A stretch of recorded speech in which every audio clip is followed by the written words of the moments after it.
Insinq. What's up, man? How you going? Good. How about you? Yeah, pretty good, pretty good.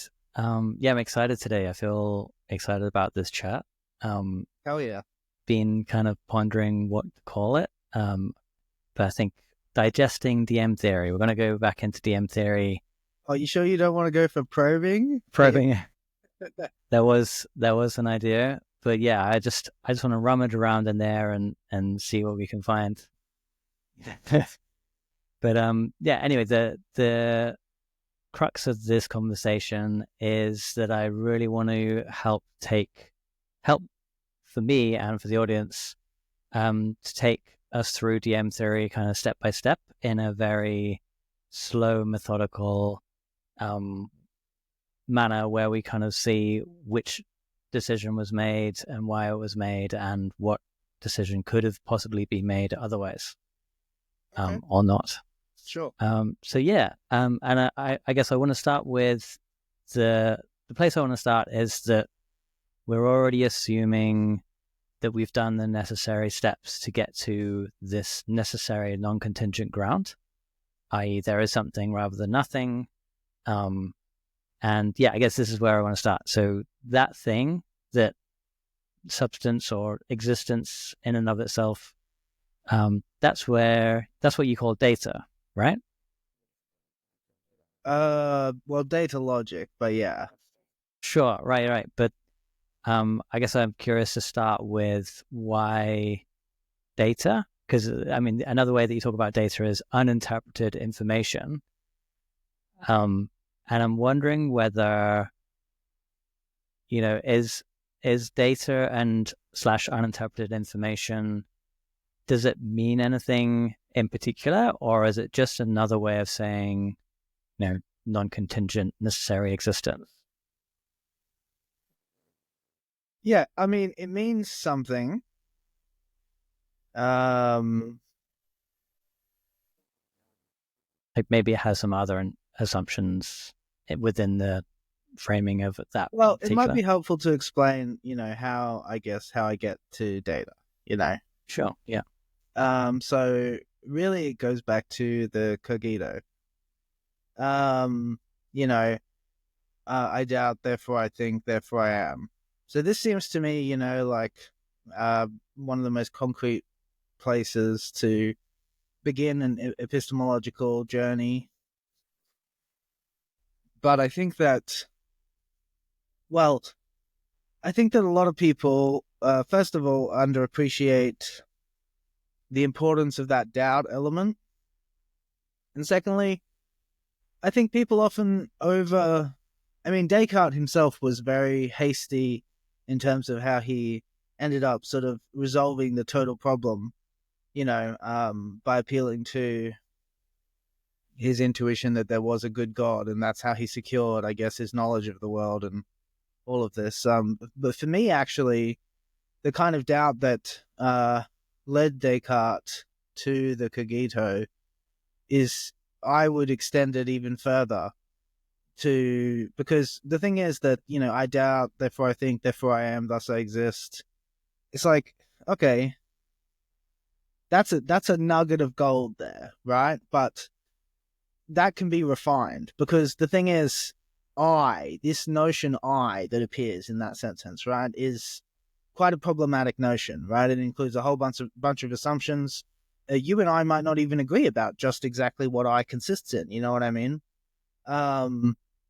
And so, and not only that, but it's sort of, in some sense, that terminology is, if we take seriously the demon hypothesis that he's responding to, in some sense, that I notion is in thrall to, the whole illusion. You know what I mean? Like what you would think of as the I, if in fact everything is deception, is going to be very different, in fact, to what actually, is real or is true or whatever, or is the true nature of your role in things. And so for me, I prefer to settle on, something more general, which is, just, I doubt, therefore I think, therefore I am, therefore I can be certain that something exists, right? No matter what, there is something which is true. That much is secured, I think. And then the question just becomes, what is the nature of that something? And so then I sort of it just goes back to that thing about, you have to start with what is the most secure epistemic foundation. And I think that is the Cogito. But what, I guess, for me, it's like, okay, so what are the kind of assumptions that go into the Cogito? What seems like a presupposition that the Cogito is making, Like when we talk about this somethingness, obviously the I and these forms, these modes of thinking, doubt, think, these seem dubious, but there has to be some. My thought is that no matter what ends up being the case, once we've established that there has to be something, then the question is, well, what is that something? And no matter what that something is, data is going to be an applicable description, because data is just the most generic notion, right? Information is, I think, what people would be familiar with is this very generic notion of like, like stuff about something, like, I guess, like an encoding of properties or descriptions and perspectives of the thing, right? Like information is sort of what we call, like when you collect sort of, yeah, I would call it data, but when you collect the stuff of the world up in your mind and organize it and sort of use it to tell you about the world, that's information, right? But my thought is that that stuff is already there, and that, that's what it seems to me like, in the absence of some more specific identification, data seems a really good place to start. And the strange thing for me is just that, I just extracted out what I thought to be, I guess, the necessary presuppositions of the Cogito, which was data and logic. And then I sort of asked myself, okay, can I generalize these notions to something objective, And I found that I could do that. That's where I get the idea of uninterpreted information, right? Like the stuff that the world is made of, I sometimes use an example of like a lake somewhere in the world that no one's ever been. And let's say it's like inhospitable to life, So there's no consciousness has ever like sort of assimilated what it is, what that information is like, that data in the environment. Nonetheless, like it is like something, right? Like the lake has properties and so on and so forth, and it like lays dormant. That's data for me.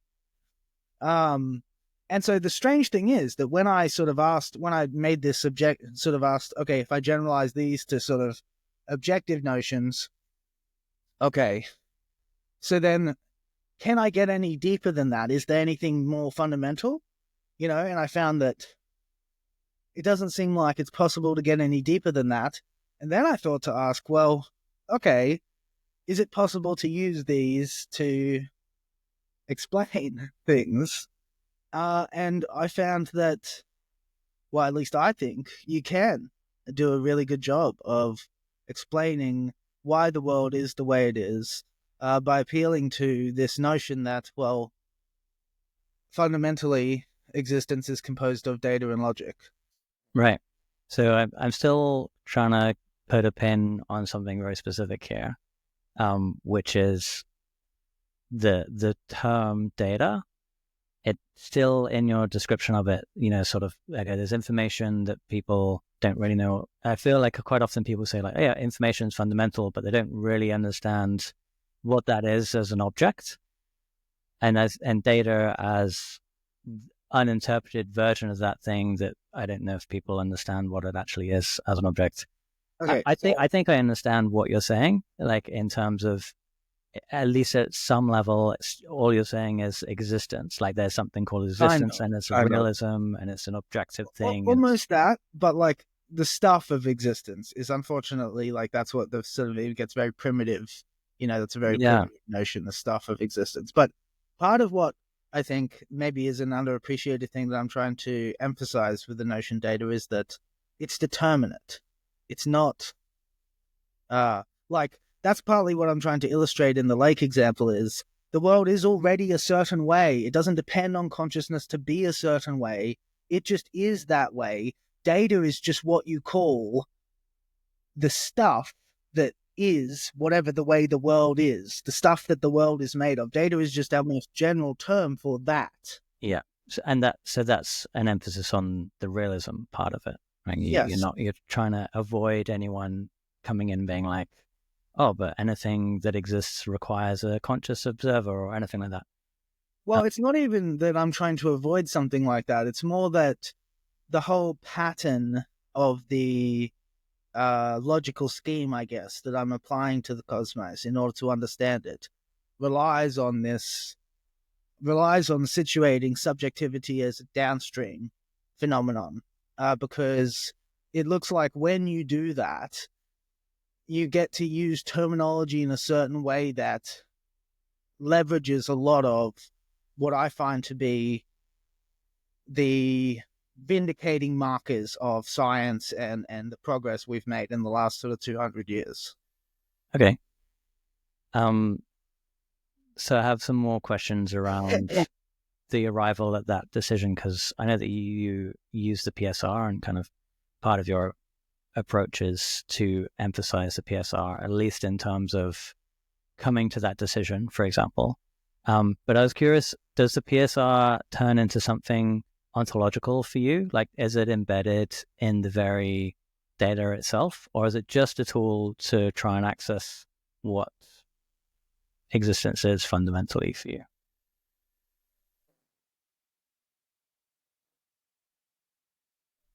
Like, does data follow the same rules as the PSR? Like, does it itself require of itself a sufficient reason to be one way or to exist in a particular way as opposed to another way? Does it require sufficient reason?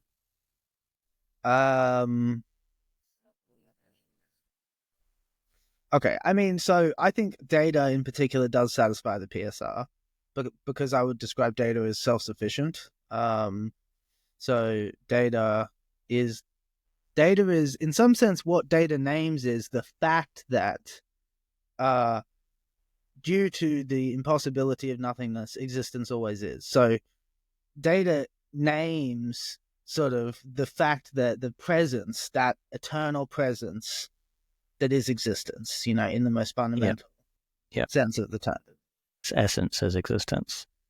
So I'm not sure if you answered the question about ontologically embodying the PSR or not in that, but is there a yes or no there? So the thing is that logic, right? The laws of logic, like the law of identity, the law of non-contradiction, the law of excluded middle. It seems to me that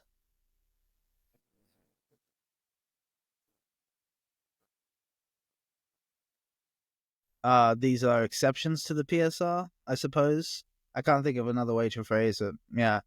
Like, the structural regularities that are most general, that are most inherent, sort of that are most foundational to reality, are going to be beyond justification because, in some sense, that's just the way the world is. And I would identify that with the three laws of thought, basically. Right. So here's my thinking about it: is that if we're assuming that data can be arrived at as a posit with the PSR, then in some way the data has to embody the PSR, because if it didn't, then it wouldn't be able to. Yeah, I think data does embody the PSR. Right. So does that mean that data has, like, obviously there's logic, which seems like we'll get into that soon. But yeah, I really want to pin down this point of the kind of fundamental principles within data itself. So if data itself, is that embodying the PSR as in Yeah, because the PSR is that there has to be a sufficient reason for why something is the case. And there is never a reason that could be more sufficient than saying that something participates in a true dichotomy, one option of which is not possible. Okay, so would that also mean that the data could embody other principles, like parsimony, for example? Parsimony.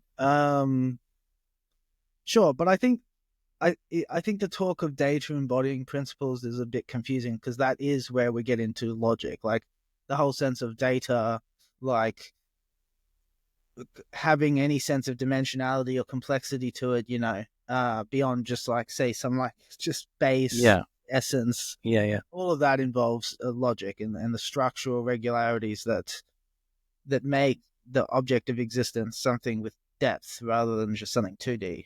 Yeah. And obviously, you frame logic as a relativism, right? Like it's relativity in data. Not relativism, but relativity. Yeah. Relativity. Sorry. Yeah. And to have a relativity, there requires multiplicity, right? Like you can't have relationships between one thing. Like it requires more than one thing, I would imagine. Well, yes. I mean, that's the beauty of a dual aspect monism, is we already have more than one thing.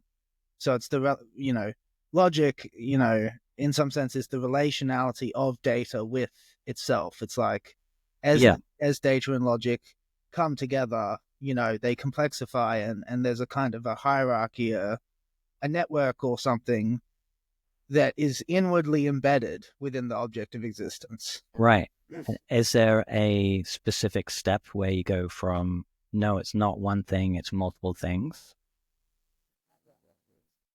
Just from the beginning, like when I'm talking about the nature of somethingness, from the beginning, my proposal is that the essential nature of somethingness is this two that is one inextricable kind of thing. Yeah. Okay, cool. Yeah. So yeah, I guess we should probably move on to logic, because it seems like we can't say much more about data without getting into logic. And yeah, I guess I do want to start with this step into multiplicity. And like you said, the logic seems to define that in and of itself. It's like the relationship of data with itself is one of logic. But logic, the frame of logic, as it's used in common parlance, and your kind of fundamental principles in logic are very specific, right? Like they're these laws of thought. Can you just go through those in terms of how, like the sufficient reason, I guess, for like using those as opposed to other laws or other principles? Good question.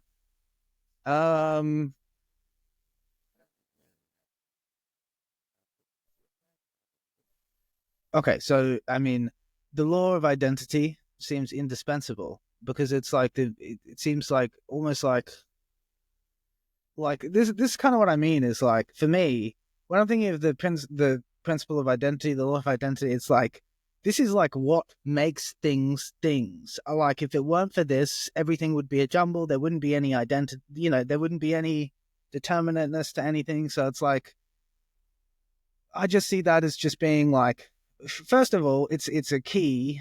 You can't make good sense without this principle of, things have continuity of identity. And the interesting thing about the law of identity is that there's 101 different ways you can unpack exactly what it is that it means, Similarly with the law of non-contradiction, it's just like, well, it just so happens that contradictions, like nature doesn't have contradictions. Contradictions are a function of reasoning. When we don't reason well, we contradict ourselves. Contradict literally means to say the opposite. Dictere, right? Dictionary. It means to say. So it's fundamentally something where we say one thing and then we say another. That is to contradict oneself, Obviously, it's come to mean, like, in thought, a kind of where you believe two opposing things, right? But the identification of saying with thinking and believing is ancient.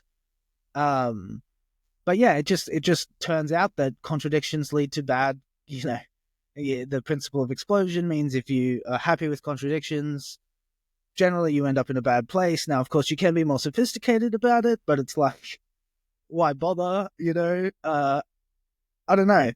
It's almost like especially those two principles seem almost beyond reproach. It's almost like, justify them. Like, how could you get by without them, Well, I guess that comes back to necessary kind of self-evident features of data, right? Like, because essentially, even though we're talking about logic, we're talking about features of data, as logic is the relationality of data with itself. Yeah, the form, the structure of data. The structure of data, right. So to have multiplicity, you have to have things that are things and not the other things, and we could bring in the indiscernibles, the the other laws or principles here. But yeah, I guess once you've got these laws, what happens next? Like, is there because there's something about your theory where it leads in your writing of it, it leads to kind of an infinite possibility space where everything exists all the time at once. But I'm wondering why you chose that path specifically, and if there is any other step to take in that path. Like, is there another way to reach whatever requirement you're trying to reach from taking that step? Okay, so the requirement I'm trying to reach there is the derivation of specificity, namely, okay, so when we have a theory, a general theory of the nature of existence, the largest part of our task remains ahead of us in terms of, like, here we are in this very particular world. How did this get here? Like, how does this world fit into that scheme? How do it needs to make sense. There needs to be an unbroken chain that leads from one to the other, because here it is, after all. So, yeah, and a choice. I mean, I didn't really make a choice. It's more like I was trying to make sense of how could you get from there to here? And I came out with something that I felt like made sense, So Yeah. If there's another way of making sense of it, I'm not familiar with it, I guess. Right. Well, I guess what I'm trying to explore is we've got data and logic and these laws, and then there's something else that must be true, or something else that happens, maybe isn't the right word, but in our minds or in our reasoning about what we've got so far. Okay, yeah. Like so the third step, that's the derivation of specificity. The third step for me, it's like, I think of it like this. So what you have is you have sort of absolute data, right? So that is, data which is self-existence, which, it doesn't depend on anything else. It's conditionless, like it's exceptionless, like, and then my thought is that, so absolute data is data that's both like logically possible, that is like logically consistent, coherent, and actually absolutely real, right? Like concretely actualized on the most absolute level, sort of thing. And then my thought is, well, once you set up that scheme of looking at it like that, and you're like, okay, it seems to satisfy those conditions, it naturally occurs to you to vary one of those conditions, right? And so if you vary the condition of being absolutely actually real, it seems like what you get is, okay, you get an entailment of this thing I would call theoretical data, right? Which is like all the possible ways that data, all the possible configurations of data that could exist if there were just one world, say, right? And all of that seems to be just like contained within this space that you get as a result of, I guess, seeing that, well, relative to this absolute data, you get this contextual dimension, this inner contextual dimension that's embedded, which is like, it's like the logical possibility condition is still met, but now we're into abstraction. Now we're not absolutely real. Now we're possibly real, right? And then within that, we have individual possible worlds. And I think the thing that people often find confusing about my theory is they're like, well, but this world's not nearly possible, right? Like here it is. But the strange thing is, how would you really know? Like, if there were possible worlds, say, and in some of those possible worlds there were possible beings, then those possible beings would experience that possible world like what? Like just like as if it was concretely real, surely, right? Like that would just be their local environment. Like this, you know what I mean? This is just our possibility that we we're the beings that you know, possible within it, and here we are experiencing it. And yeah. So, okay, so let's jump back into this theoretical space or abstract space, because it's interesting, because I feel like you're probably on board with the tautological nature of this fundamental stuff. Like every part of it is inherently tautological with every other part of it, because if it wasn't, that's where the contradictions might creep in. So in some sense, it's consistent and complete. Like there's everything that could possibly be in theory, and it's all relatable in some way that it always makes sense. Absolutely, yeah. So if we come back to data logic and the kind of very fundamentals that we've been exploring so far, what has to happen? Like this theoretical space, is that like because to me, I kind of like, for example, if I just use the analogy, like a mathematical analogy, you could say that 0 equals 0, and 0 or 1 equals 1 or something like that. Like within the law of identities, say, the possible logics, as you put it, are embedded in that in some way, like the fact that it's a tautology, the fact that it's, you know, that I can add 1 to 1 and then there's 2, and then like the whole of mathematics springs out of that, for example, or the whole of logic in your case. However, the whole of logic is embedded in the simplest laws, but they haven't played out those laws, is how I'm putting it. Like it seems like that you can have the simplest laws without the required, like, therefore all of those laws, how they could play out, are also there as being played out. And I think that's the multiverse sort of perspective you have. And I'm wondering if there's another path that is like, well, what's the simplest? Maybe it's the simplest, like most, maybe posit parsimony is sort of framing of this, like what's the simplest existent that fundamental reality could be in, and maybe it doesn't ever move away from those laws. But the issue is, and this is the thing that I think really makes me feel that my theory, you know, has I guess a something in it of the truth, is you know, so the usual assumption is this world is uniquely real. Here it is. You know, it's obviously manifestly actual. This is the actual world. So possible world usually means something that isn't real, like this world, right? Something that's merely possible. This world is uniquely real. And so the problem of a derivation of specificity, so you're talking about simplicity, is that if this is the only world, so that's one way of interpreting simplicity. I don't agree with that. I don't think that the simplicity means you get the simplest outcome. I think simplicity means the most economical means, basically.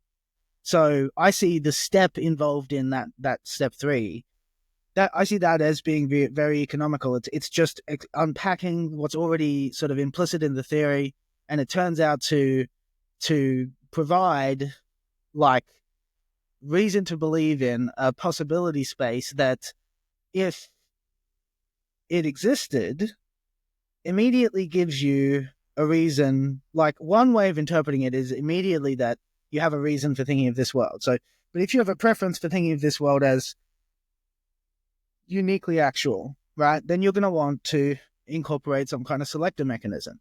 Now, I would argue that complexifies the theory quite a bit, because unless you have a selector mechanism, I don't understand. It just seems like you're not going to be able to. So, like the other alternative is, well, all the other possibilities are logically contradictory or something, right? I can imagine a couple of other options, and I'm kind of curious if we can walk in some of those other pathways. So in terms of selector mechanism, I agree. I don't think that a kind of God or something is required. It doesn't have to be God. There are other types of selectors. But like literally, this principle of sufficient reason is a selector mechanism, right? It's like there has to be a sufficient reason for this. We're not choosing any arbitrary answers here. We're choosing the most sufficient reason. And in some sense, parsimony is, just an extension of the principle of sufficient reason. It's like the most sufficient answer is the one that has the least assumptions and meets the criteria and all that kind of stuff. But I digress a little bit. In some sense, I think that the very logic that makes up data logic is itself a selector mechanism in the same sense that we say, well, there's no contradictory realities, right? Sure. That seems to take the notion of a selector mechanism and construe it very broadly, Yeah. Well, I'm curious about. Well, maybe let's get specific about this. Like if we're not talking about because we are literally talking about just necessary things that make something one way rather than the other, and if that's a selector mechanism, then what I mean by selector mechanism is a narrowing down to one world, right? So, but a narrowing down implies that all worlds already exist, and it implies that all worlds are possible, and so so we need to provision some kind of reason. But we first need to get to the point where we decide all worlds are possible first, before we decide, well, if all worlds are possible, then something else. So I'm wondering whether we can go back a step again. And sure, yeah. I mean, because I agree with you that there's possibility, like trying to describe in terms of the tautological system. Like you have the simplest, the most basic fundamental principles, and that within those principles inherently all this complexity emerges just by the sake that they're kind of tautological and that they're explore. Like data is in itself something that, if it has these principles, can then complexify in some way. But I think the next step, I think, is why does complexity need to be inherent in this theoretical space? Why is it not just like the next thing that happens in terms of the fact that there are multiplicity is the world, like that there's no kind of space in between. It's like the universe, or maybe that logic is space-time, for example. Like so the issue I see with that is that doesn't seem to fall out of the theory the same way. So the thing that makes the theoretical space explanation work is that you can see how, like, the logic of, well, relative, we have these two conditions and then we vary one of these conditions, and so there's a relative context, and that relative context is this possibility space. You can kind of see how that kind of comes out of the essence of the theory. It's just like unpacking something that's implicit, but saying, okay, well, we just get this world now. I struggle to make that make sense to my mind, at least. I mean, right. Yeah, well, let's say that the very nature of individuation of data, like the very nature of relativity, is the foundation for worlds. Like it's the having relativity is kind of a feature of our world, for example. And it makes sense that the logic space is, or the logic space is kind of like, or the logic, because logic is just a way of saying data has relationships with itself. Well, consistent structural regularities, but yes, relationships is the backbone of that notion. Right.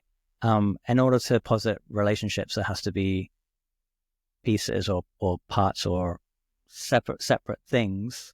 And I still don't feel like we haven't got explicit about what those separate things are. Like, are those separate things just instances of the same system? Like we kind of joked before, little d's, the big D is big data, and the little d's are like the instances of data.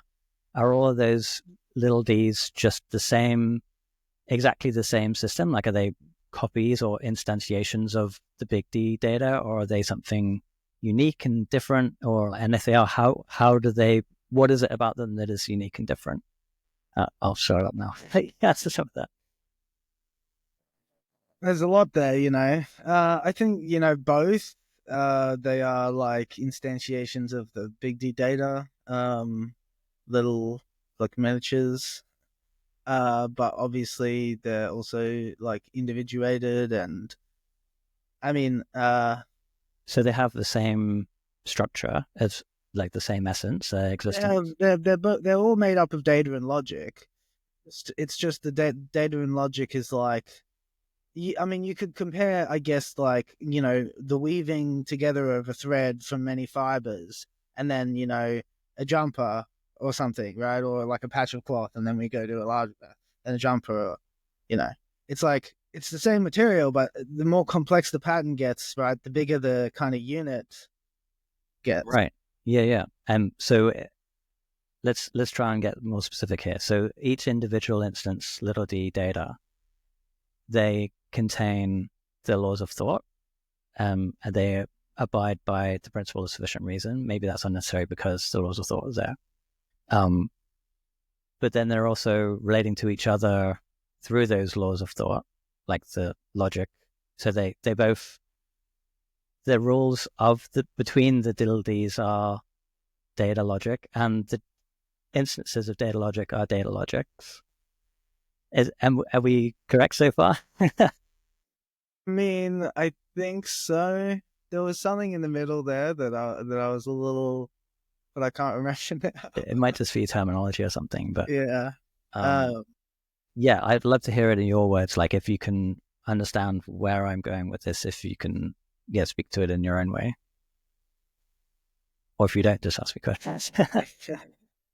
I mean, it seems like you're asking something about like how the interweaving of data and logic works, but I'm not clear on exactly what the parameters of the question are. Right. Like, so I'm assuming that in order for logic to exist, there has to be individuation within data. Like, it's not just one data that is just. Well, that's the thing is, and this goes back to the derivation of specificity, is that the origin of the individuation in data, from my perspective, is this third step, this derivation of specificity step. That's how you get, like apart from, I mean, you could think of obviously the multiplicity that you already have in data and logic, but where you start to see that multiplicity actually means something is where we get absolute data and then possible data or theoretical data, right? Right. So I'm just going to, again, try and paint a picture here. It's the only way we can talk about this stuff is in, physical or in dimensionality of some kind. But I'm imagining like a big grid, and that grid is in its entirety data, and each point on the grid is also data. And in that example, the only thing that is unique about the points is their location. So they have one particular property that is their location that is different from each other. And I guess I'm trying to understand, in your model, is that the kind of framing that you do in terms of difference in data? Like, would you say that there's one property that's different, and can you speak to that? Or would you say there's some other faculty of the little d's that makes them not just big D? Well, the thing that distinguishes little d's from big D, and really like the notation is not sufficient because ideally the d's would get smaller. It's the level of abstraction from the original. So, like the way I see it is, you have obviously the absolute, and then that theoretical data or possible data, that's an abstraction, right? That's why I call it an inner embedding. And you get more abstract than that by obviously going into, say, a possible being within a possible world, right? That's a further abstraction. And then possible beings within possible worlds have minds that have ideas and those minds make their own abstractions about the world, and Yeah. So it sort of descends inward in a way, in some sort of way that doesn't seem to have an end almost. But right. Yeah. Yeah. Okay. So in that sense, it seems like the theoretical element is the first separation of some kind. Like, there's yes. Well, so the thing is, and I have I was drawing a diagram, so I actually got distracted. Like, I think of it like, you have like yin yang, or the taijutsu, I think is actually what it's called. But you can think of like separate. In the beginning, you have like just data and logic, and there they are, and you have the two of them, and they're you can't separate them exactly, but it's just that. And then as you get to possible data, it's like what you have is, instead of data and logic, you have a pair of data and logic then intertwined with another pair of data and logic. Like, that's a simplistic sort of illustration, but that's kind of the idea. Like, this sort of, it continues to intertwine as at each step of the complexity and abstraction process, as you get more and more as you get more differentiated from the source, you get more and more of this intertwining until you get, like beings like us. That's actually, that's a huge simplification, because there's all sorts of levels of organization that go into a being like us. You know what I mean? Like, huge amounts of that datalogical complexity in terms of the microorganisms and the, building up a singular cell organism and the whole evolution of life and all of that. It's mind-boggling, really, the level of like what goes into reality as we know it, let alone the ingredients. Yeah, pondering the fundamentals. I mean, you asked me before though, and I wanted to get back to it, about sort of like, it's a puzzling question, I think, like this sort of like, why think of the other worlds as possible?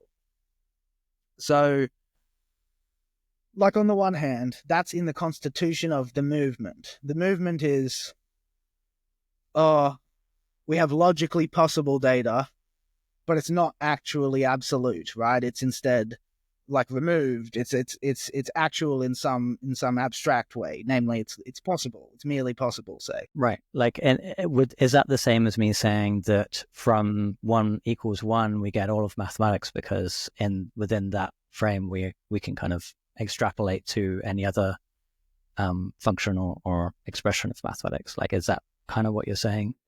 I think so. Remind me of what I said.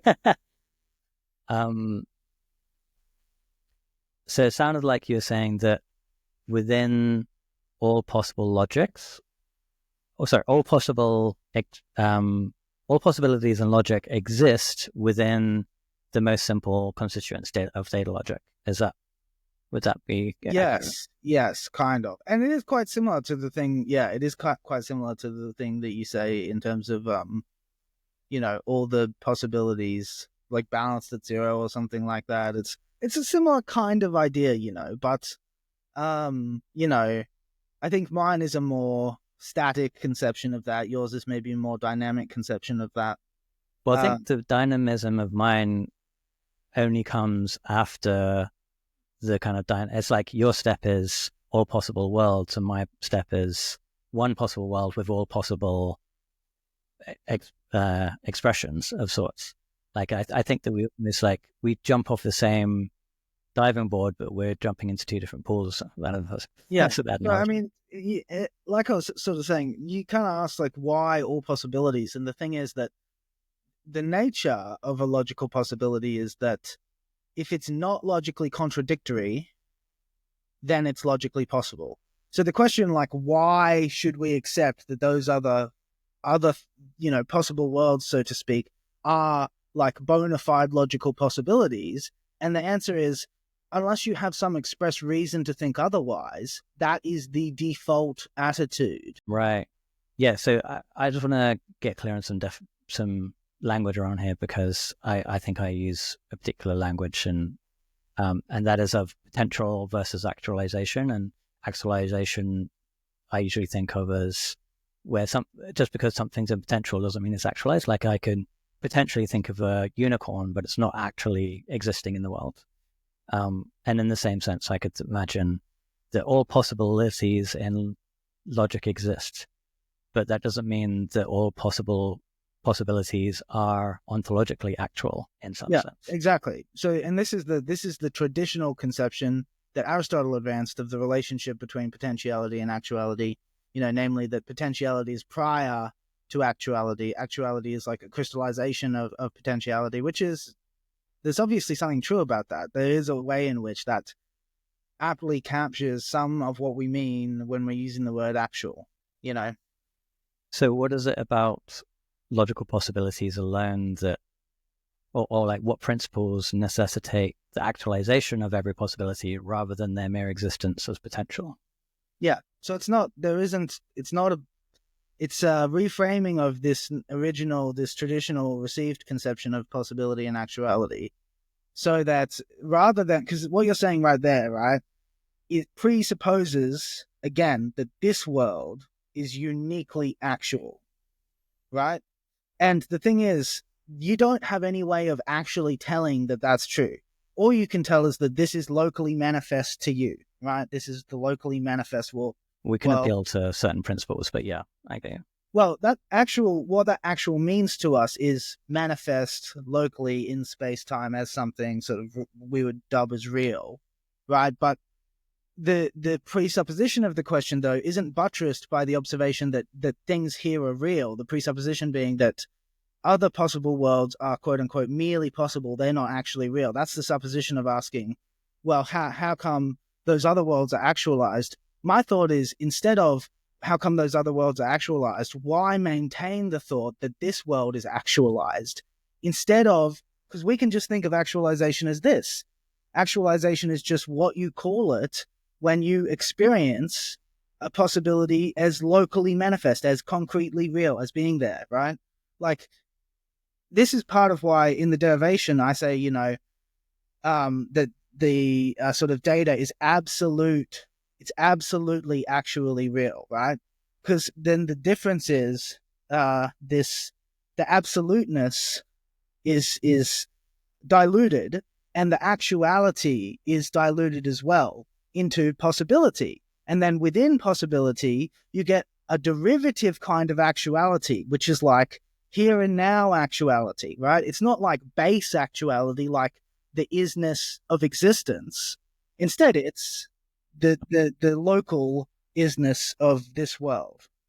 Right. So I feel like in my instantiation of the issue, I'm not appealing to space-time and kind of our worlds necessarily. I think that if we go back into data logic and look at difference and individuation, that is like the framework or the principle of an actual world in some sense. Like to be different is to be, have the specific properties that are different to another instance of data. And those specific properties at the most fundamental level, like we haven't really explored what those are yet, in terms of like step by step kind of, okay, well, to be different, what does it mean to be different? And I think I've tried to explore this with you a little bit, but I don't know if we want to go back there again. But yeah, because you're talking about the theoretic as like the instantiation of the absolute into a kind of different. Can I just cut in quickly? Because I think there are certain questions that are not fruitful to pursue. One of the questions that is like this is, what is difference? Another one is, what is similarity? These are primitive notions. You cannot spell out a concept of similarity that doesn't rely on the notion of similarity. Similarity is just something your brain does. Difference is something your brain does. I understand that. I think what I'm trying to point to is, what is it that makes the little d's different? Like, if they're all embodying the same fundamental laws, then it's not a change in the laws that makes them different. Like, so what is it that makes... It's just the random identities that serve as the what we would call the laws of nature in our world, right? The fundamental constants of physics. Like, other possible worlds either have different values for those constants, or they have totally different constants altogether. But there's random identities that serve to define the fabric of a world, like in addition to the sort of most fundamental principles that serve as the baseline that make possible all those worlds. Each of those individual worlds is defined by a set of random identities, is how I think about it. Random identities. Does random identities suit you in terms of like sufficient reason? Well, the reason I say that they're random is that which one you get is random. It's like all possible configurations of identity. That's how I think about it. So we have certain physical laws of nature, certain fundamental constants, and I think of the multiverse or the theoretical or the possibility space as containing not just every variation on our laws or our constants, but every possible variation on the concept of constants, basically. Yeah. I guess I'm still stuck, I think, on the kind of explanatory value of choosing, like all possible instantiations as actual in some theoretic. Like I'm obviously, if we were to posit a multiverse, it would make more sense. It would like oh yeah, the multiverse is true, and that's true Well, the because multiverse is what the possibility space is, though. Like a possibility yeah, space and multiverse are synonymous concepts. yeah, exactly. But I'm just saying, like, if we weren't to posit a multiverse, if we were to posit that the first differentiation of data was one possible configuration, like not a Well, universe. then the question remains as to why this possible configuration. This is the thing is Yeah, that fine because problem. it's the most parsimonious and simple, and maybe it's the Well, most. that's a hypothesis, that, and I Yeah, think yeah. you could investigate that, and I think it's plausible that that's in certain ways obviously not true. Yeah. Oh, go on Yeah, then. no, I don't know what exactly those ways would be. I'm saying it's plausible that upon doing the investigation, there's going to be parts of the nature of the world where we're going to say, well, it could be simpler if it was done another way. I mean, an obvious way is like, for instance, one of the arguments that's often used against intelligent design is like a giraffe. One of its Right, arteries. but you're talking about complex, like a very abstracted complexity. Like if we're talking about just the birth of a universe, like at its very core, kind of just like whatever that is Yeah, or well, whatever that. that's the thing is the assertion that these fundamental constants that we have are the simplest possible constants. I don't, unless we're evaluating, whether, like, I guess that simplicity is like consistently a rule of nature across the whole thing. I don't know how we're going to evaluate that because, like, we can only run like our human imagination is limited. The number of possible variations that we can think up is not going to even come close to the number of variations that there would be, like in principle. And that doesn't take into account the variations that aren't variations on the principles we have, but that are variations in terms of what other types of constants or something. But when you talk about constants, you're talking about variables in formula that dictate kind of the structure of the universe. And the constants are just kind of like one part of the formula, right? Like the structure of the formula itself doesn't change. It's just the variables within the formula that change. Like if you say e to the ix, blah, blah, blah, then the x is the thing that changes, but the e and the I stay the same. And then when we talk about fine-tuning problem and the tweaking of variables, what we're actually talking about is just the tweaking of, the x in the equation, not the whole equation. We're not trying to find variations on the entire equation because that's really what works. Like the The unreasonable equation is what effectiveness works of for this world.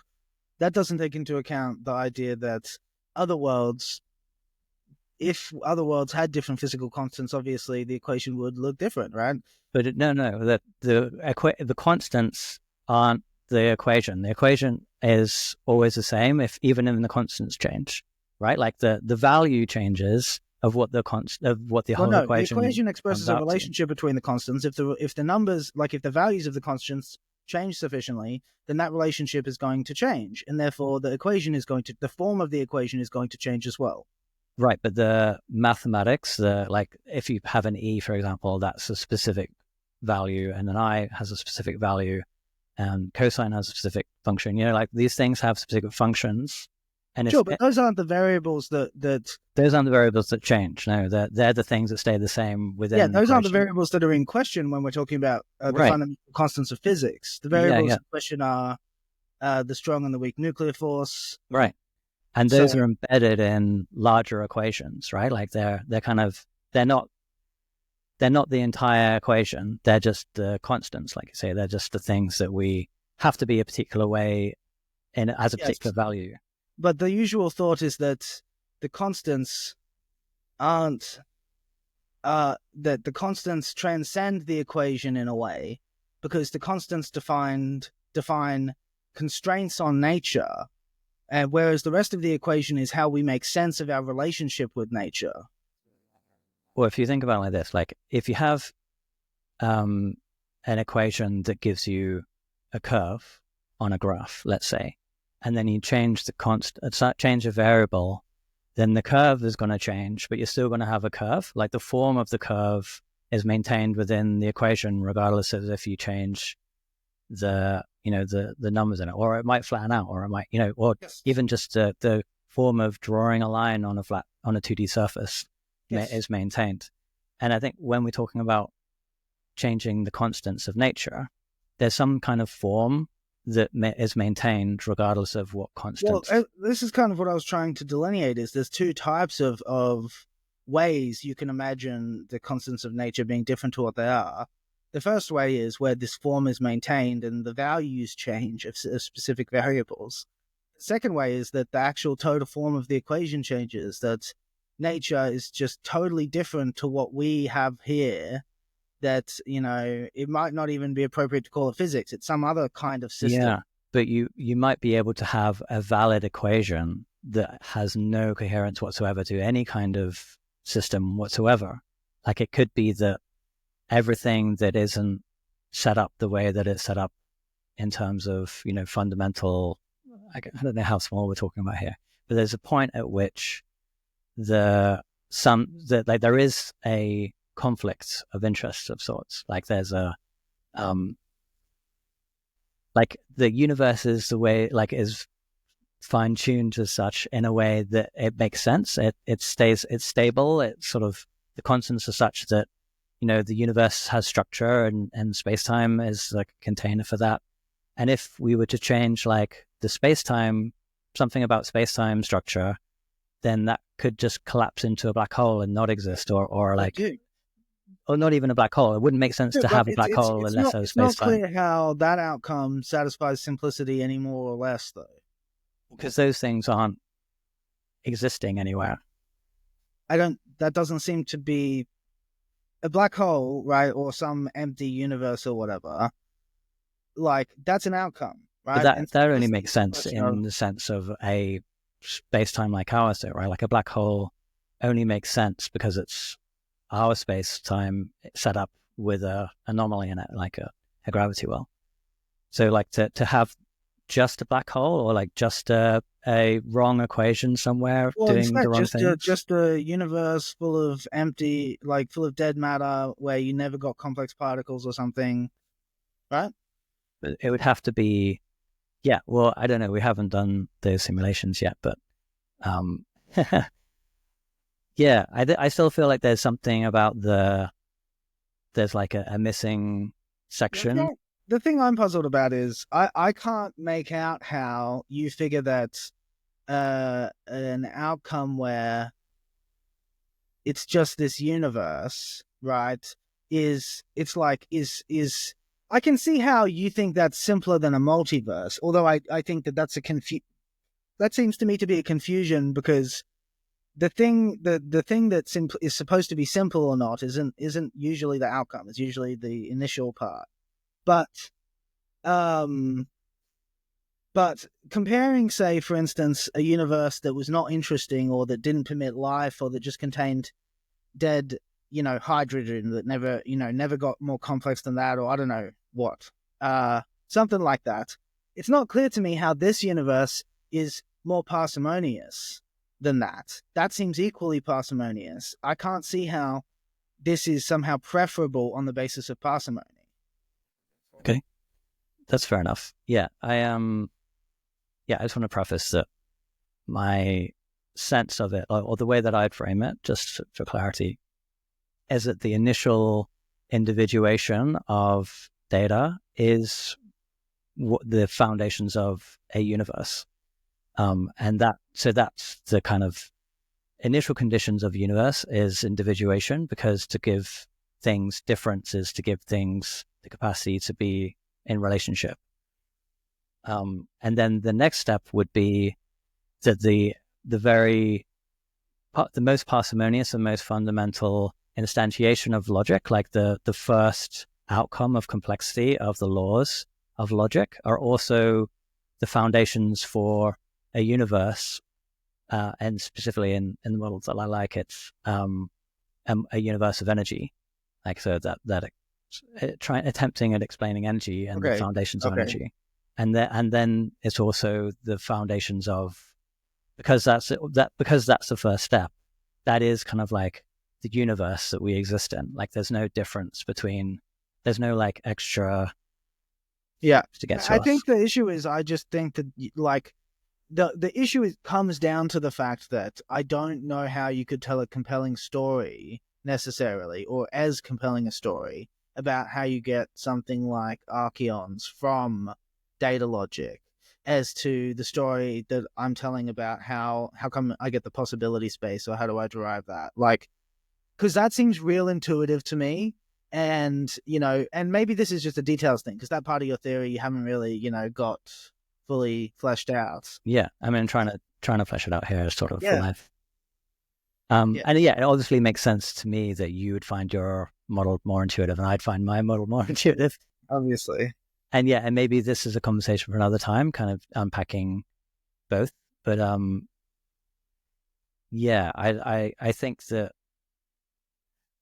what I'd like to do is take a step back and maybe dive more into theoretical data, because I kind of got the sense that you're talking about instantiations, or some kind of like, was a Neoplatonic kind of what's the word I'm looking for? Anticipation or emanation. Like there's an emanation of the one into the many, and the many contain the one, and they're contemplating the one, that kind of thing. And my sense is that your theoretic is that emanating, like, from data logic. Absolutely. Except emanation is a temporal notion, right? And there's a story usually told about how come the one. See, because why does it individuate at all? Like, why is it? Well, yes, because there's a contradiction at the heart of actually that notion of the one, which is supposedly self-sufficient, but obviously the emanation, and that's the rationalization for the emanation, is it's like this overflowing. But then there's the question arises, like, does it need to do the overflowing thing? Yeah. Like, we could just give it some human characteristics and say it was bored, and it was like, this is shit. I'm just going to turn into, dissolve myself into a infinite existence or whatever. Yeah. Well, that's actually part of how I structure the myth, the mythos that I'm doing for data logic. Yeah, cool. Is this storyteller that basically wants to go back to sleep, so as to get back into the nitty gritty of actually being there. But then when you get back in, the whole like the telos, I guess, the whole impetus of life leads towards this like ever awakening, ever widening circle of awakening, and then all that awakening eventually disrupts the sleep of the cosmos. And then the cosmos is like, oh, bro, what the fuck? Like, this is I'm trying to sleep in here. That's cool. Yeah, the sleep analogy, or the sleep story, reminds me of Brahma, and then the kind of Hindu myths in that sense. Sure, yeah. It's interesting. I like, obviously, that you're talking about this mythos, but I feel like it's, and one of the purposes of this channel and our discussions with our guests, for me, is being able to remythologize the guests' ideas in new and interesting ways. So there's kind of like the jazz sessions for me is that, like, it kind of sounds like you're saying this, and like, this is how I might frame it, or it reminds me of this, or whatever. So I'd love to try and do that with DMTheory with you in some way. Yeah, that would be cool.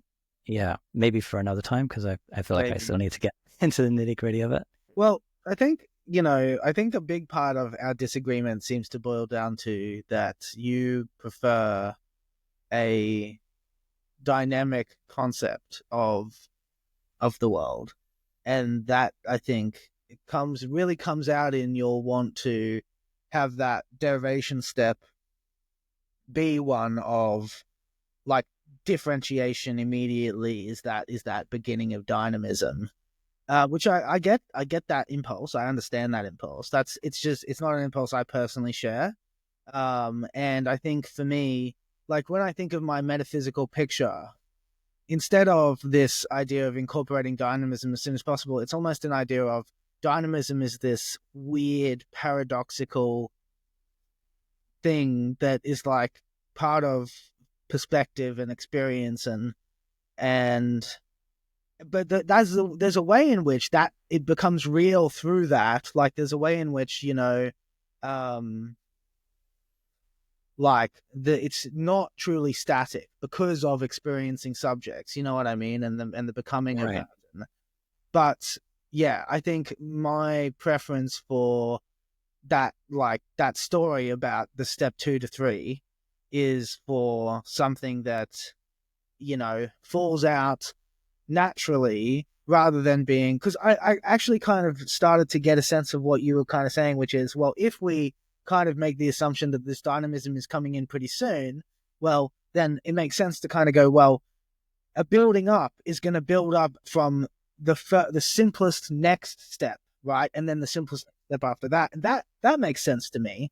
I just don't think that the building up starts there. You know what I mean? Is the thing. Sure. Yeah. So yeah, it's interesting though, because I think in the facts of relativity and logic seems to imply some kind of dynamism, right? Like if logic is just the facts of relations without actually any kind of change of any kind, then there's no multiple possible worlds at all, right? Like there has to be something about difference. There has to be difference, and dynamism to me, I might be misunderstanding what you're meaning by dynamism here, but dynamism to me still comes in there in your model because you've got difference and relationships, and that relativity implies something. I mean, I'm trying not to use, every time I say relativity, I always think of Einstein, but it's kind of hard for me for some reason to bring it back to just relationality. Yeah. Relationality for me implies something dynamic, because if it's static, then you end up with this kind of like, it doesn't seem relational anymore. It just seems like like an equation with no variables. Like it's not a something that you can't get to all possible logics because or possible mathematics or whatever, because you don't need stopped. to get to them because you've always got them. Yeah. You've always got them, but they're embedded in the most simple principles. But until those principles start to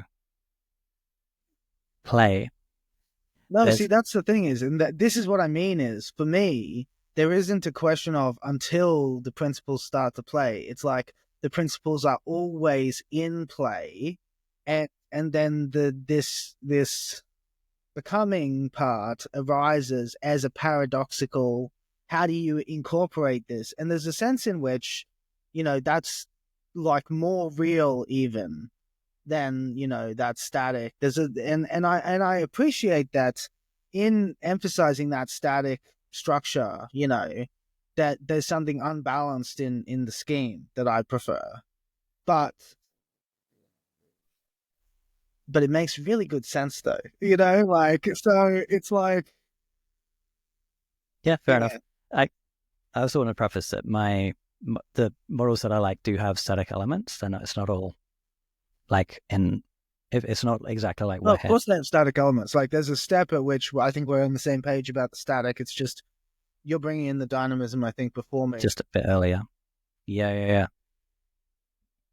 Okay. Well, I still feel like I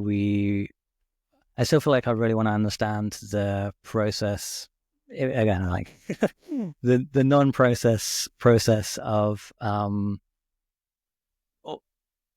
like the possibilities of, like, we've got the simples, the basics, and the possibilities are embedded in there just by the fact that they can create possible worlds. That makes them embedded in some sense in the fact that they don't contain a contradiction means that they're included in the possibility space. Right. So every possible mixture of little d's already exists in this theoretical space.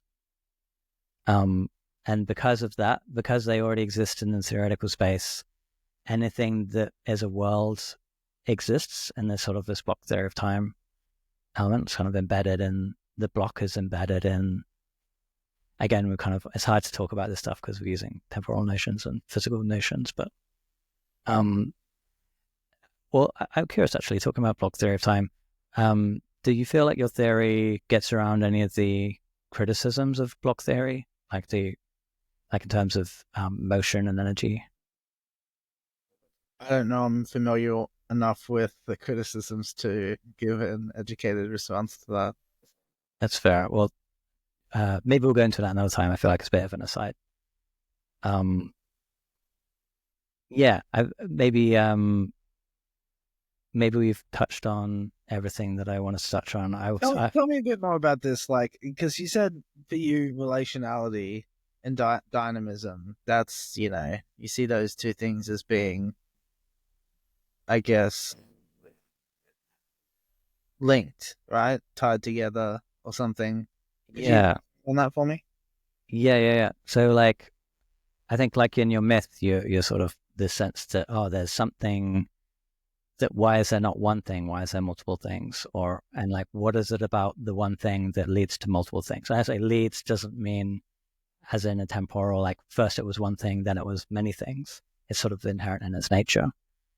But why not just one thing? Like, what's the sufficient reason for there being more than one thing? And see, that's the thing I find confusing is that the scheme.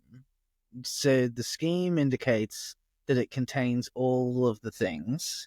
That's how the derivation works, is a possibility space just does contain all the possibilities. So this question, why not just one? Why just one? Why should it be just one?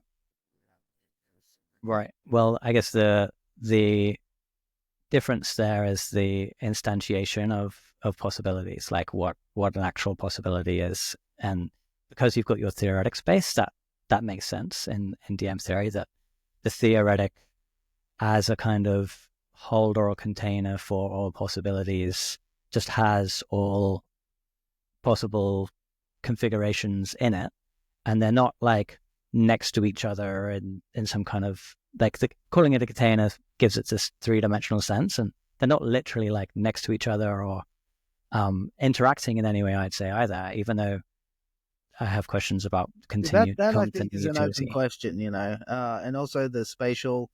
I think it's plausible that similar enough universes maybe overlap or something.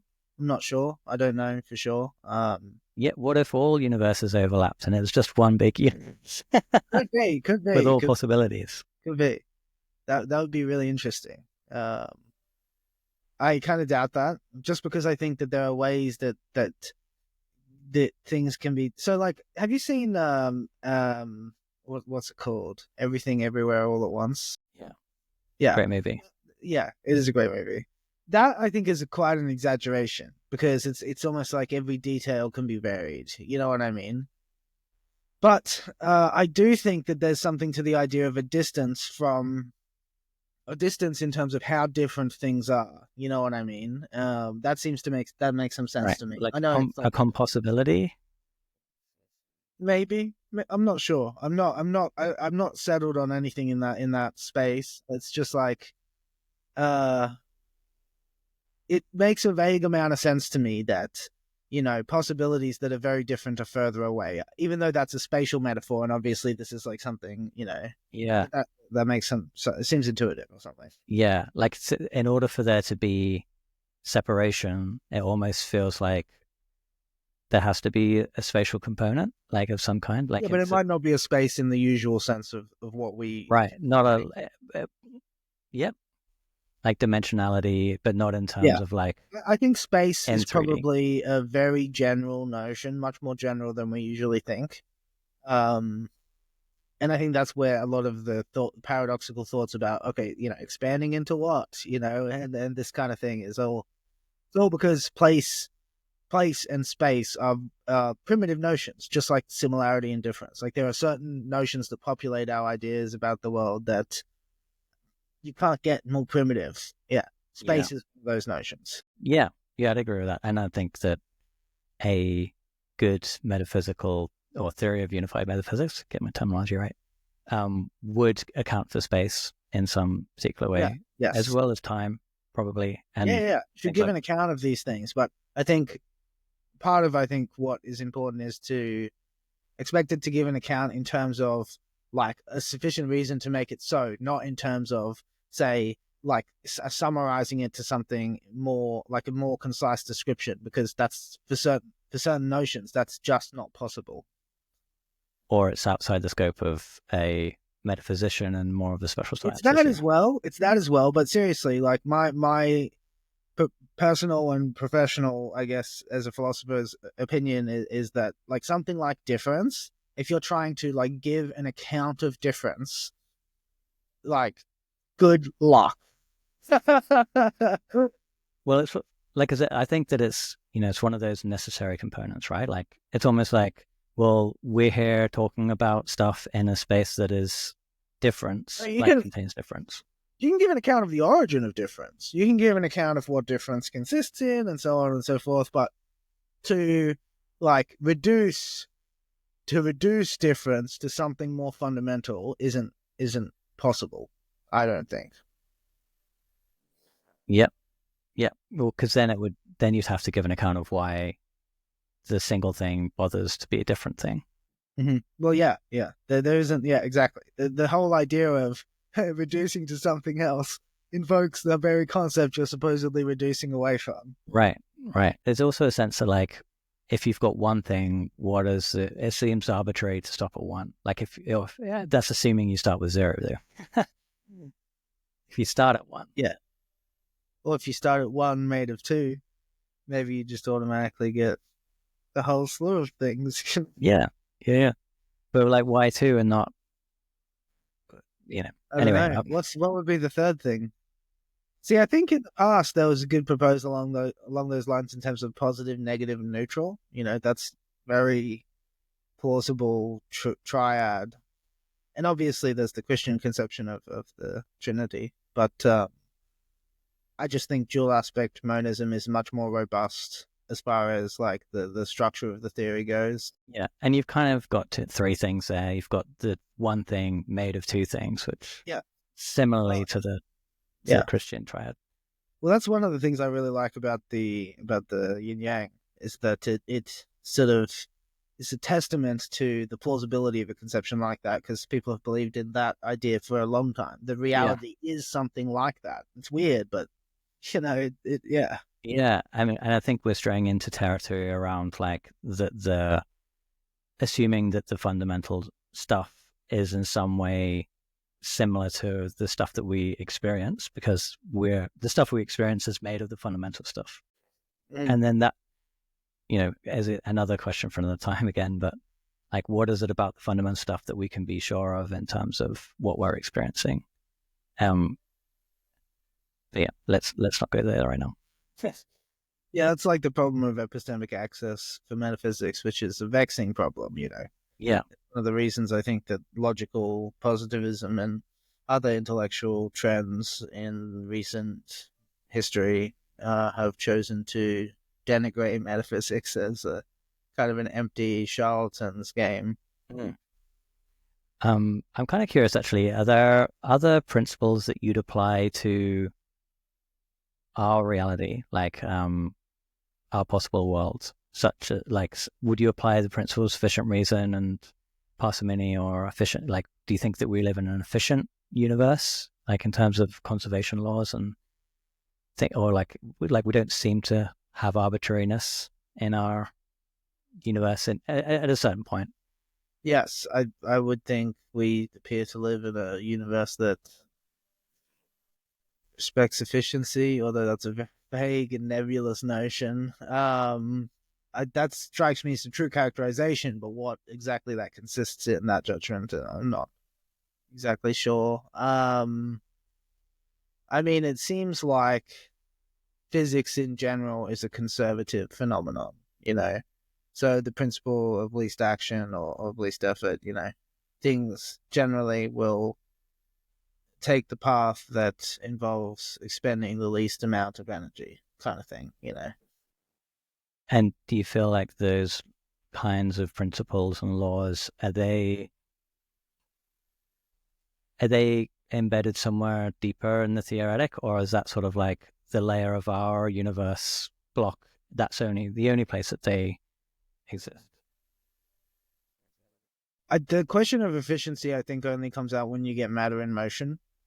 I think it doesn't have much of a meaning beyond that. But I think efficiency arises from a geometric notion, which is like elegance or simplicity, or there's some graceful, some beauty. There's like some kind of a combination of all those terms. It's this like quality that you get in certain geometrical forms, and I think efficiency is an outgrowth of that quality. But whatever that thing you're pointing to, do you think that exists outside of our block? Like, is it a more fundamental feature of data logic? Yeah. I think kind of geometric beauty, I guess, is what we would usually render it as creatures like us. Yeah, I think that is characteristic of. That's how I would, relate to fractals, I guess, and the holographic nature of reality and stuff like that. Is sort of that. Yeah, there are these patterns that are part of the. I mean, it's narrowing even to say geometry of nature, but it's something like that. It's something that sort of is like that, but transcends the notion we have of geometry. Yeah. Something to do with the patterns of nature, where they're beautiful and elegant and clean. Yeah. Do you think that pattern exists? I don't know, like, could we give it a law, or is it just sort of an outgrowth somewhere of the rules of logic? I think it's a combination of some of the different laws we've. So, like, simplicity, I think, plays a big part in it. Yeah, maybe I think it's hard to name it as a law, because I think the sense of aesthetic harmony is so subjective, and I find it very difficult to boil down what that sense consists in to give a more objective definition. So, I mean, if you think about it, the fact of two, like the fact of dual aspect monism, two in the one, it gives rise to this sense of like oscillation, and the idea of oscillation gives rise to forms of like waves and coming in, like whether it's a standing wave kind of coming in and out, or a sine wave or something. Yeah, and that's sort of foundational to a lot of our geometric sense of beauty and aesthetics as well. So definitely. And I think like what you just said there sounds like the beginnings of a potentially plausible story about, say, how you get, from what you're calling from data logic to what you're calling archeons, you know what I mean, in terms of I'd be interested to see the elaboration of that into a more complete scheme. Yeah, I gotta get onto that someday soon. Cool. I feel like that I have some other questions here, but I feel like that you've answered them, or they're like missing the point in some sense, like they're assuming something different about your model that doesn't make sense to ask. Yeah. Like when I'm thinking over our conversation today and trying to boil down like what fundamentally is the difference, like where does it come down to the disagreement? Yeah, it's something like I have what I think of it, and obviously I think it is neat, but what I think is a very neat story that connects up the possibility space idea that just entails all these possibilities, right? There's no extra work. There's no extra justification needed. That's just, part of I think that's part of the reason I've been a bit vexed during the conversation, is this, you're asking for like an extra reason. Why would I need an extra reason? You know what I mean? It's like, well, I think the extra step that you're taking is the extrapolation of all possibilities into a kind of theoretic space, like rather than them just pointing to the laws of logic and saying, yep, these can go somewhere. Well, theoretical data, that's what I can tell, that's this textual element, there's this theoretical data, and theoretical data brings to mind the sense of logically possible configurations. That's the sense Right. I think it brings to mind. Yeah. So when you're talking about theoretical data, you're talking about kind of like a human concept of when we think about data. No, I'm talking about logically possible. So like I said, there's these two conditions. There's the absoluteness and there's the logical possibility. It has to be logically possible. It has to be logically consistent.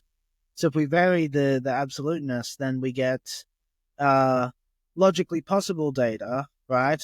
Which is another way of talking about something that's logically possible is something that's theoretical, right? Something that's sort of and logically possible data, like as a category, like that.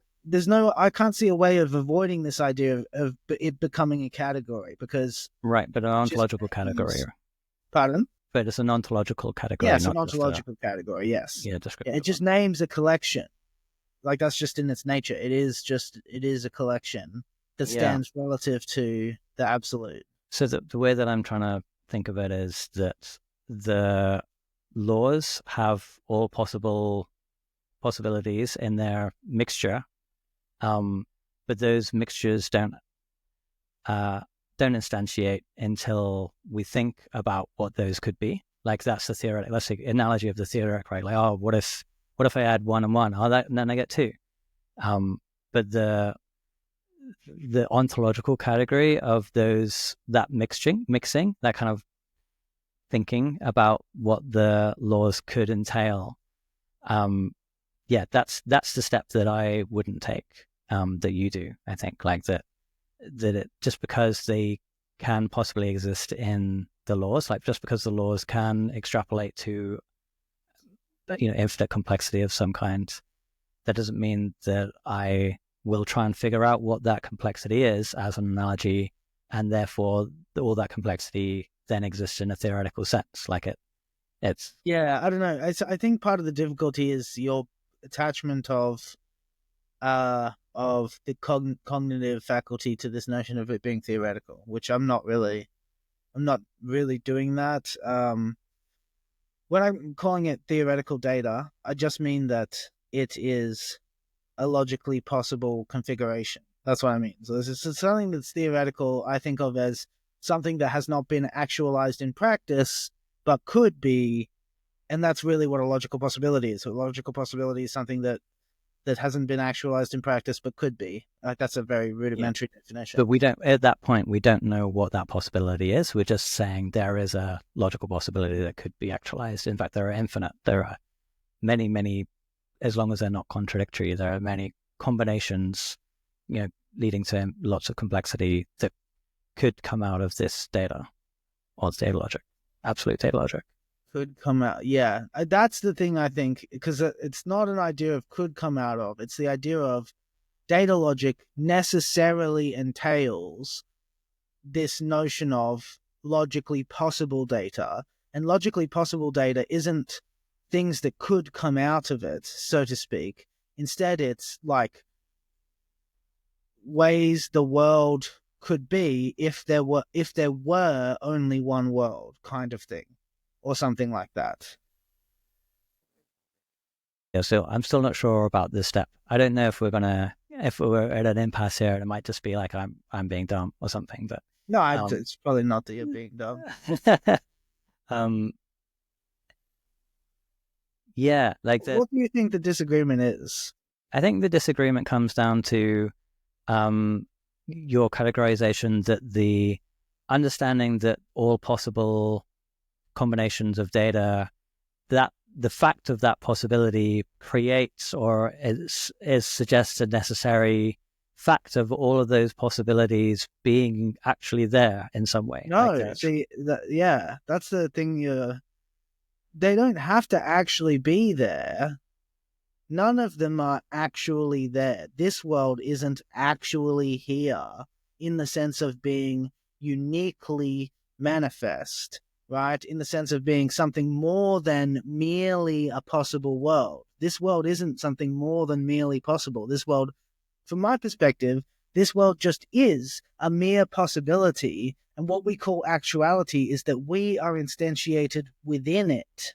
So to us, it's real. That's actuality. To us, it's actual. It's locally manifest. It's the most real thing that there is for us. But that, for me, doesn't vindicate it as being somehow something more than a mere possibility, because I could just be a mere possibility. And in that case, I wouldn't know the difference. Right. But in that case, is there no universe without individuals to sort of... No, there are universes that don't have individuals, and you could think of those universes as dead, as unmoving, as never having that becoming dimension that we identify with so readily. Right. So the fact that we're in this universe, that makes it actual in some specific sense. Yeah. And that, but it kind of, I think we've already talked about this sort of space, the possibility space or the theoretic space, again with the space-time container feeling like not quite right. But it does sound like you're saying that all possible worlds, whether they're dead or our one or a different one, they're like in that space, in the possibility. Yeah, but not as actualities, just as possibilities. Right, in the same sense that all those possibilities exist in like the absolute data logic in terms of the most fundamental things, which I think I'd agree with you there. Like, maybe there isn't, maybe it's a semantic issue. Like, maybe I'm taking issue with this, like the container concept of like everything being there, and maybe because you've got this block theory of time concept, it lends itself to a container. Like a physical container of sorts, Yeah, like, there's a block and here's the thing. Could be. Yeah, it could be a semantic thing.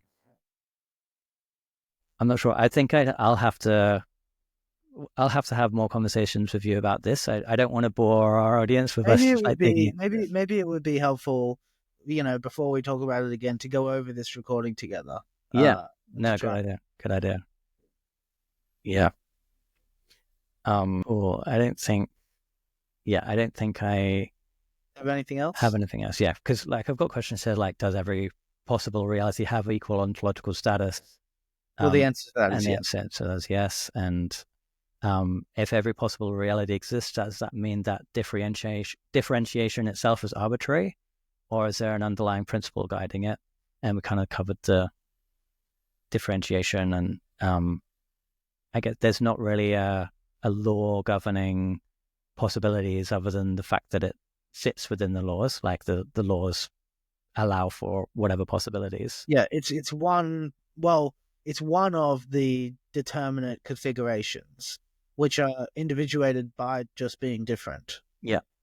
And in this, so does that mean that I don't know, are unicorns ontologically real in your mind?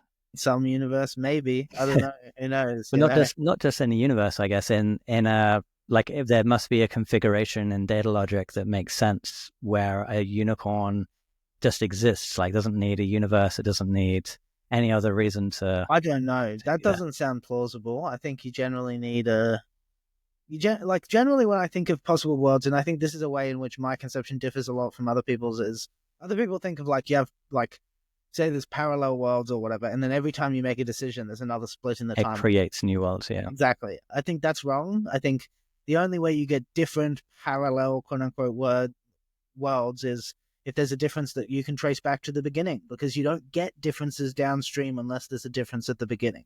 Right. Does your model explain phenomena such as the Big Bang? Like, obviously you've got block time. Is there something... Yeah, like why a Big Bang in that model? Or is the Big Bang even the one that you posit? Why a Big Bang? Yeah, like, do we need a Big Bang? Like, what's the laws that are possible that give us a Big Bang there, and then I don't know, whatever the end of the universe for you looks like there? And I don't know. I'm not sure. I mean...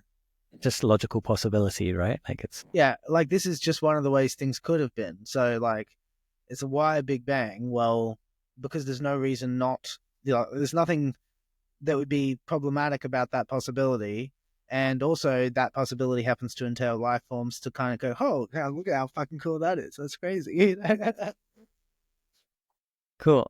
All right. In that case, I'm just going to say we call it there. And yeah, absolutely. it's been a good chat, and hopefully, people have stuck with us, because I feel like hopefully I wasn't too anal with like trying to nail a point down. I think it's good. I think it's good to demonstrate the working through of difficulties like that, where it's not clear where exactly the problem resides, and you kind of have to go in circles a bit. I think that's normal for philosophical process, and I don't think it's something that we should shy away from. Obviously, we want to minimize it because you don't want to put the audience through that, but some of it is going to be, you're going to have to accept that there's going to be some of that in there, or it's not really authentic, because that's the working through, is where you go, yeah, I'm still not really getting it, let's go again, Well, I feel like that's why it might be good to do a kind of jazz session with you on this, in terms of both of us attempting to recontextualize the ideas in lots of different ways. Yeah. And I'll just, rather than questioning steps like I've been trying to do today, I'll just kind of join you in that and be like, oh yeah, it sounds like this, or whatever. Yeah, I think that would be really interesting. Yeah. All right, gonna end the recording here. Yeah, sounds good. Thanks for the chat. Yeah, always a pleasure.